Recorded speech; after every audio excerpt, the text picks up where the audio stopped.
How could a single aircraft order, placed by an airline that most people outside a few regional markets might barely recognize, realistically influence the structure of an entire aviation segment? On the surface, that sounds like exaggeration. Commercial aviation is usually reshaped by global manufacturers, regulatory shifts, fuel price shocks, or massive network airlines moving millions of passengers every month. But history shows that some of the most meaningful changes begin quietly, when a smaller airline makes a decision that fits the market better than what everyone else is doing. That is why the aircraft order announced this September between Avelo Air and Embraer matters far more than it might initially appear. Avelo became the first airline in the United States to order aircraft from Embraer's latest E2 family, specifically the Embraer E195-E2. While this is clearly significant for Embraer, the deeper importance lies in what the order says about Avelo's strategy. If Avelo succeeds with what it is trying to do, this decision could reshape how low-cost flying works in the United States and potentially change what the term low-cost carrier actually means in practice. The announcement came on the 10th of September, when Embraer and Avelo revealed a firm order for 50 Embraer E195-E2 aircraft, along with options for another 50. For an airline that only began scheduled operations a few years ago, this is a major commitment. But timing is just as important as scale. In today's aircraft market, airlines ordering Airbus A320 family aircraft or Boeing 737 MAX aircraft are often looking at delivery slots near the end of this decade or even into the early part of the next one. Production backlogs have become a defining constraint on airline strategy. Embraer, however, occupies a different part of the market. Its production lines are not as congested, which means it can offer delivery positions sooner. Because of that, Avelo's first Embraer E195-E2 aircraft are expected to arrive as early as the beginning of the year. 2027, roughly a year and a half after the order was announced. Deliveries would then continue into the early 2030s, depending on how many of the additional options Avelo chooses to exercise. That shorter timeline gives Avelo flexibility that many larger airlines simply do not have right now, especially as the industry continues to deal with supply chain constraints and uncertain demand cycles. To understand why this matters, it helps to look at who Avelo actually is and how it came to exist. Although the brand itself is new, the company's lineage stretches back decades. Its roots go back to the late 1980s, when an airline called Casino Express was founded. The business model was extremely specific, flying passengers directly to a casino in Elko, Nevada. Over time, Casino Express expanded beyond that niche and rebranded as Extra Airways, operating charter flights with a small fleet.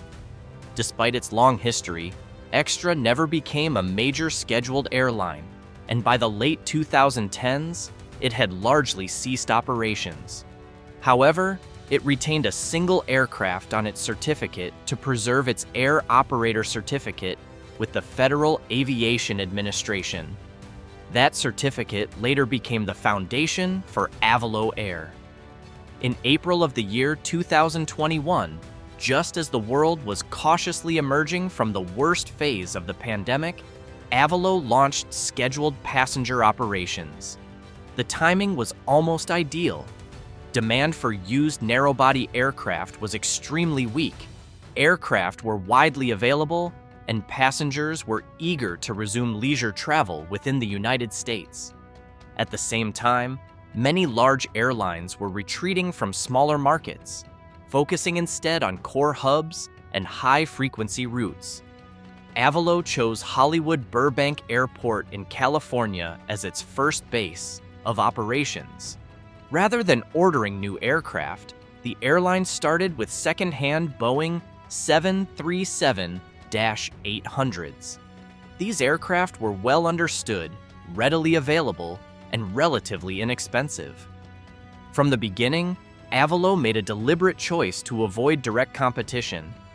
Instead of flying routes already served by major airlines, it focused on connecting Burbank with destinations that previously had no non-stop service. This allowed Avelo to stimulate new demand rather than fight incumbents for existing passengers, a strategy that reduced risk during its early growth phase. As the airline expanded, it opened additional bases, including New Haven in Connecticut, and later added the smaller Boeing 737-700 to its fleet. At the time of this recording, Avelo operates 22 aircraft in total, consisting of 14 Boeing 737-800s and 8 Boeing 737-700s. All of these aircraft have been previously flown by other airlines, which is not incidental. To understand why this approach matters, it is important to clarify how low-cost carriers actually make money.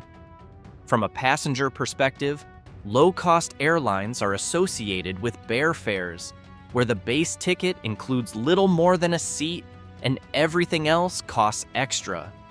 That used to be a clear differentiator. Today, however, many full-service airlines offer basic economy fares that follow a similar structure.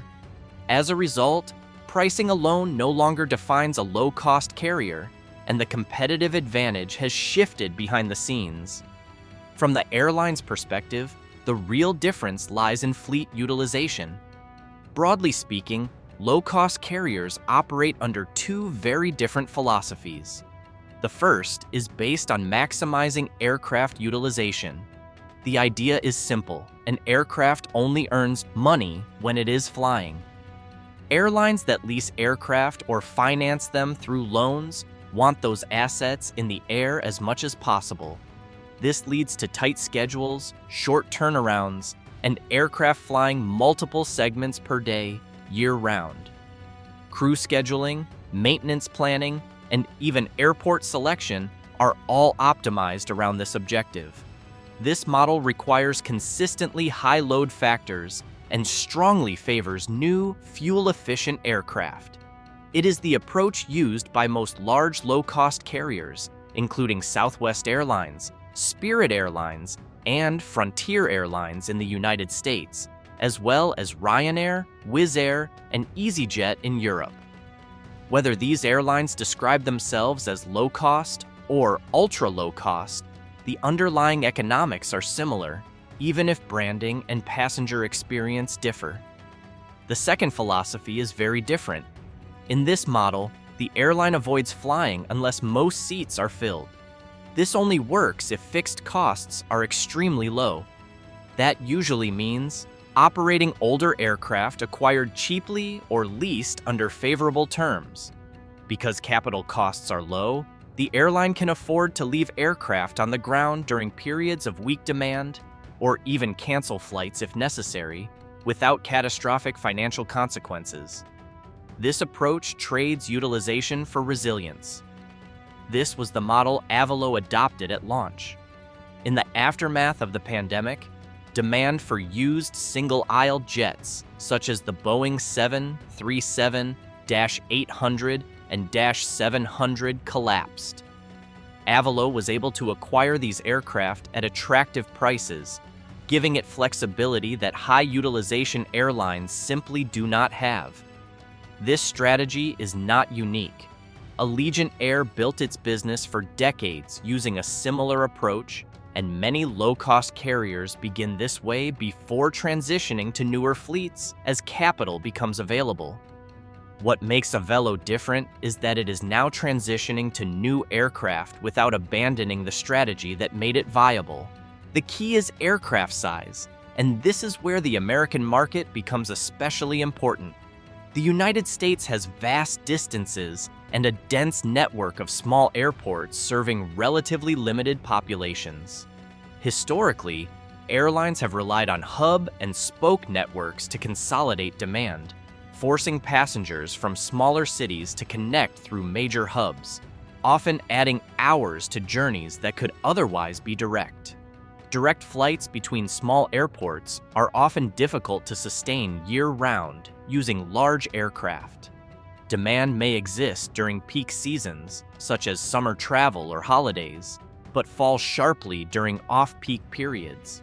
This creates a mismatch between aircraft capacity and market size. Flying larger aircraft in these conditions often forces airlines to discount heavily or reduce frequency, both of which undermine long-term viability. This is why European low-cost carrier models do not translate easily to the United States. Europe's shorter distances, higher population density, and extensive secondary airports create a very different operating environment. This is where the Embraer E195-E2 becomes transformative. In the United States, Embraer is often associated with regional jets, particularly the Embraer E175, which is widely used by regional affiliates of American Airlines, Delta Airlines, and United Airlines. What many passengers do not realize is that the E175 is only the smallest member of the E-Jet family. Larger variants, such as the Embraer E190 and E195, have been extremely successful outside the United States, especially in Europe, South America, and parts of Asia. The reason these larger Embraers have not been widely used domestically has little to do with performance and much more to do with labor agreements that restrict aircraft size at regional airlines. As a result, despite having around 1,000 Embraer E175 aircraft in service, the United States had not seen any orders for the latest E2 generation of larger Embraer jets until Avelo. That makes this order historically significant, even beyond its commercial implications. Today, Avelo's smallest aircraft, the Boeing 737-700, is configured with roughly 149 seats. The Boeing 737-800 carries around 189. The Embraer E195-E2 seats approximately 140 passengers. That difference may sound small, but in thin markets it is decisive. Filling 140 seats consistently is far easier than filling nearly 200, especially when demand fluctuates. Runway performance amplifies this advantage. Many of the airports Avelo serves have relatively short runways. New Haven currently has a runway measuring about 5,600 feet, with an extension planned to just over 6,600 feet. Key West International Airport has a single runway, measuring just over 5,000 feet. Operating a fully loaded Boeing 737 from such runways can be challenging, especially on longer routes, in hot weather, or when payload restrictions are required. The Embraer E195-E2 is far better suited to these conditions. Its lighter weight, optimized wing, and advanced performance systems allow it to operate comfortably from shorter runways while still carrying a meaningful payload. Embraer is also introducing the Embraer Enhanced Takeoff System, an automated takeoff feature that allows more precise rotation and improved margins. According to Embraer, this system can add several hundred nautical miles of usable range when departing from constrained airports like Key West, effectively unlocking routes that would otherwise be marginal or impossible. Efficiency is another critical factor. According to analysis from Liam News, the Embraer E195-E2 has a per-seat efficiency advantage of roughly 10% compared to the Boeing 737 MAX 7. This difference stems from design philosophy.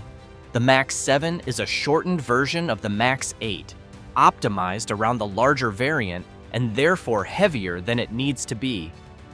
Embraer designed each E2 variant with its own wing and optimized systems, resulting in a lighter and more efficient aircraft across a wide range of missions.